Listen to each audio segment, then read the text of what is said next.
ابو عمر نعمان ابن مقرن رضی اللہ تعالیٰ عنہ سے روایت ہے، فرماتے شہید تو رسول اللہ صلی اللہ علیہ وسلم نبی علیہ السلام کے ساتھ حاضر تھا اذا لم يقاتل من اول النار،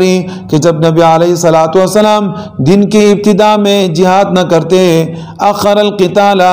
تو دن کے آخر میں پھر جہاد کرتے حتی تزول الشمس، یہاں تک کہ سورج ڈل جاتا، وتحب الریاح، اور ہوا چلنے لگ جاتی، وینزل النصر، اور اللہ کی طرف سے مدد اتر جاتا۔ نبی علیہ السلام کی عادت مبارکہ تھی کہ نبی علیہ السلام کوئی بھی کام کرتے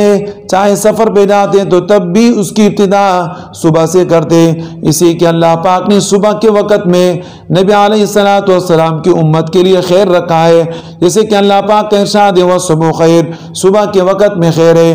ایسے ہی نبی علیہ السلام جب جہاد کرنے کے لیے جاتے، جہاد شروع کرتے تو جہاد کی ابتدا صبح کے وقت سے ہوتی، اس لیے کہ خیروں کے اندر بہت بڑی خیر وہ تو کیا ہے، جہاد کرنا ہے۔ تو نبی علیہ السلام دن کے ابتدا میں جہاد کے لیے جاتے تھے اور دن کی ابتدا سے ہی جہاد شروع کرتے تھے، اور اگر دن کی ابتدا سے جہاد شروع نہیں کرتے